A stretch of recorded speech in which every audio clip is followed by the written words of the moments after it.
Hello friends, आशी stitching में आपका स्वागत है। आज मैं सादा ब्लाउज़ की कटिंग बता रही हूँ। तो देखिए, ये अस्तर वाला कपड़ा है। इसका जो मेन कपड़ा है उसको भी मैं कट करूँगी, लेकिन पहले अस्तर वाले कपड़े को कट करते हैं और इसी को रख करके मेन कपड़े की कटिंग कर लेते हैं। तो सबसे पहले कपड़े की जो लंबाई होती है उसके तरफ से कपड़ा फोल्ड करना होता है। तो देखिए, इस तरीके से मैं कपड़ा 2 लेयर में फ़ोल्ड कर रही हूँ। और जब भी कपड़ा हम फोल्ड करते हैं तो अपने चेस्ट के अकॉर्डिंग फ़ोल्ड कर लेते हैं, यानी कि चेस्ट का चौथा भाग रखते हैं और 1.5 इंच या फिर 2 इंच मार्जिन रखते हुए कपड़े की चौड़ाई को इस तरीके से हम फोल्ड करके रख लेंगे। तो डबल में कपड़ा ये हो गया है। अब मैं यहाँ सबसे पहले ब्लाउज़ की बैक पार्ट की मैं कटिंग करूँगी। तो तैयार ब्लाउज़ मेरा बनेगा 14.5 इंच का। तो 1 इंच एक्स्ट्रा लेते हुए मैं बैक पार्ट की कटिंग कर रही हूँ, यानी कि 15.5 इंच पर मैं निशान लगा ली हूँ और उस निशान को सीधा मैं मिला ली हूँ। सीधा मिलाने के बाद से देखिए, नीचे से भी कपड़ा बराबर होना चाहिए। अब यहाँ से मैं शोल्डर का निशान लगाऊंगी। तो शोल्डर का निशान मैं 5.5 इंच पर मैं लगा रही हूँ और नेक की चौड़ाई का निशान मैं 2.5 इंच पर लगा रही हूँ। अब जो निशान मैं शोल्डर के पास लगाई हूँ 5.5 इंच का, वहाँ से नीचे की साइड आर्म होल की लंबाई का निशान लगाना होता है। तो यहाँ मैं आर्म होल की लंबाई का निशान मैं 6 इंच पर मैं लगा रही हूँ। और इसके आगे अब चेस्ट की चौड़ाई का निशान लगाना होता है। तो चेस्ट है 34, उसका चौथा भाग आएगा 8.5 इंच और यहाँ मैं 2 इंच रखी हूँ मार्जिन के लिए।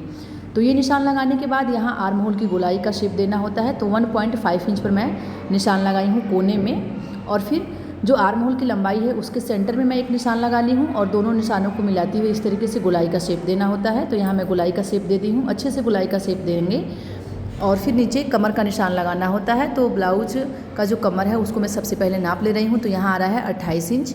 तो इसका चौथा भाग आएगा 7 इंच, 28 का चौथा भाग आएगा 7 इंच और 1 इंच में रखी हूँ प्लेट्स के लिए और फिर 2 इंच में रखी हूँ मार्जिन के लिए। तो इस तरीके से मैं नीचे निशान लगा ली हूँ। आपका कमर जो भी रहेगा उसका चौथा भाग और 1 इंच एक्स्ट्रा लेना होता है बैक पार्ट की प्लेट्स के लिए और 2 इंच फिर मार्जिन वाला।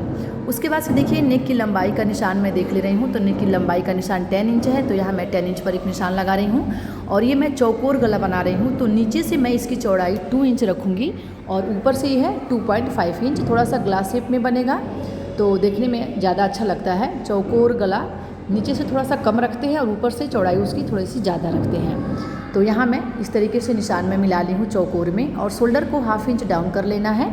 शोल्डर डाउन कर लेंगे इस तरीके से और फिर इसमें मैं टक्स का निशान लगाना बता रही हूँ। तो देखिए, फोल्ड वाली साइड से मैं 4.5 इंच का मैं निशान लगाई हूँ और टक्स की लंबाई भी मैं 4.5 इंच ही रख रही हूँ। दोनों साइड ½ इंच का निशान लगा लेना है। जो निशान मैं 1 इंच एक्स्ट्रा लगाई थी उस कपड़े को इस तरीके से यहाँ दबाते हैं टक्स के लिए। तो ½ इंच दोनों साइड में निशान लगा ली हूँ। अब ये निशान लगाने के बाद देखिए, अब इसी निशान पर कटिंग कर लेना है। कटिंग करने से पहले कपड़े को पहले चारों साइड से बराबर में मिलाते हुए देख लेना है, उसके बाद से कटिंग करना है। तो अच्छे से फिनिशिंग के साथ शोल्डर को डाउन करते हुए मैं यहाँ इसकी कटिंग कर रही हूँ। ये कटिंग करने के बाद इसमें जो मैं नेक का निशान लगाई हूँ तो नेक की भी मैं कटिंग कर ले रही हूँ। तो अच्छे से फिनिशिंग के साथ नेक की भी कटिंग कर लेनी है। ये देखिए इस तरीके से।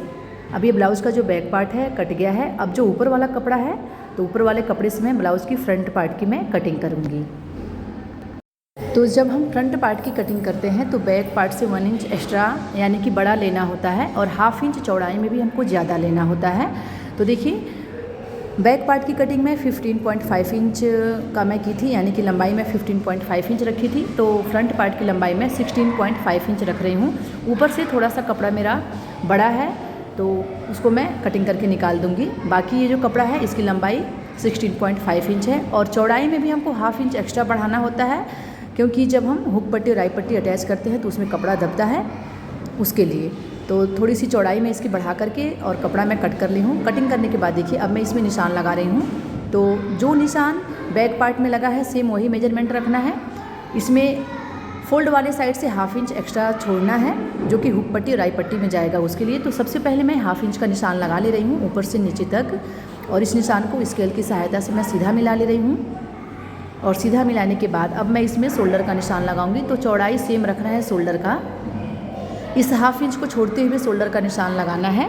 तो शोल्डर में रख रही हूँ 5.5 इंच, आर्म होल की लंबाई में रख रही हूँ 6 इंच और फिर ½ इंच छोड़ते हुए यहाँ से चेस्ट की चौड़ाई को रखना है। तो चेस्ट की चौड़ाई है 34 इंच, उसका चौथा भाग आएगा 8.5 इंच और 2 इंच यहाँ मैं मार्जिन के लिए रख रही हूँ। तो एक निशान 8.5 इंच पर और एक निशान 10.5 इंच पर। यहाँ मैं आर्म होल की गोलाई का शेप 1 इंच पर लगा रही हूँ। तो 1 इंच का निशान लगाना है कोने में और अच्छे से यहाँ भी गोलाई का शेप देना है।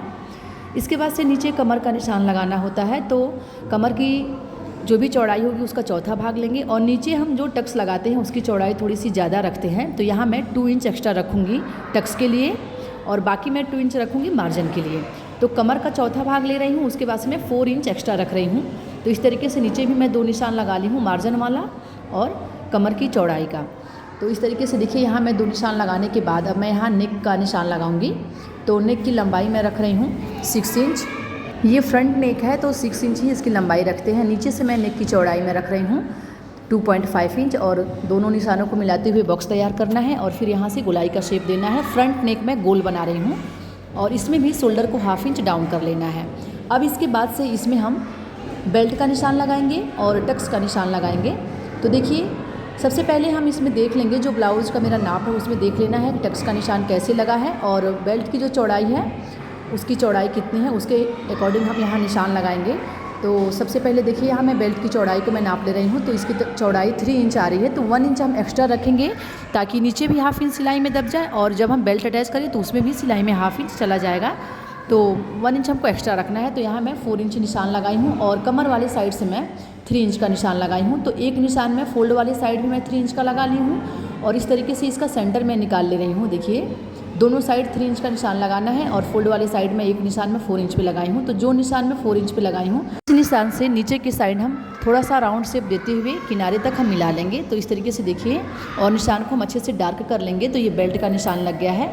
अब इसमें हम टक्स का निशान लगाएंगे। तो देखिए जो नेक का निशान में लगाई हूँ और जो बेल्ट का निशान में लगाई हूँ दोनों के बीच का मैं सेंटर निकाली हूँ और सेंटर निकालने के बाद 1/2 इंच छोड़ते हुए मैं इसकी टक्स की लंबाई में रख रही हूँ 3 इंच। इस तरीके से 3 इंच का निशान लगा ली हूँ और जो दूसरा टक्स का निशान मैं लगा रही हूँ 4.5 इंच पर लगा रही हूँ। 1/2 इंच को छोड़ते हुए 4 इंच पर लगाना है और उस 1/2 इंच को लेते हुए 4.5 इंच पर लगा लेना है और इस टक्स की लंबाई मैं 3 इंच रख रही हूँ। तो इस तरीके से दोनों निशानों को हम लगा लिए हैं।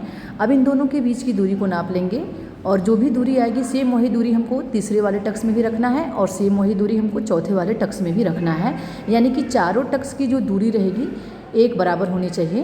तो इस तरीके से मैं एक बराबर दूरी पर निशान में डॉट लगा ली थी और उस निशान को देखिए एक निशान में आर्म होल के सेंटर में लगा ली हूँ और जो दूसरा निशान था उसको मैं कमर के साइड में तिरछे में मिला ली हूँ।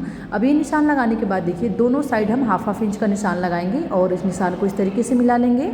जो नीचे वाला टक्स है उसकी चौड़ाई को हम थोड़ा सा ज़्यादा रखेंगे, यानी कि यहाँ मैं 2 इंच एक्स्ट्रा रखी थी, मैं 1 इंच दोनों साइड में निशान लगा ली हूँ। बाकी दोनों टक्स का निशान भी वैसे ही लगा लेना है।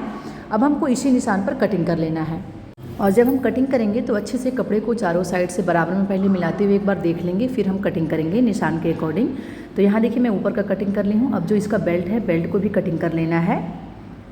इसकी स्टिचिंग का मैं दूसरा वीडियो बनाऊंगी। तो ये कटिंग का वीडियो आपको कैसा लगा आप कमेंट में ज़रूर बताइएगा और मेरे चैनल पर नए हैं, मेरे चैनल को अभी तक सब्सक्राइब नहीं किए हैं तो प्लीज़ मेरे चैनल को सब्सक्राइब कर लीजिएगा। वीडियो अच्छी लगी हो तो वीडियो को लाइक करिएगा।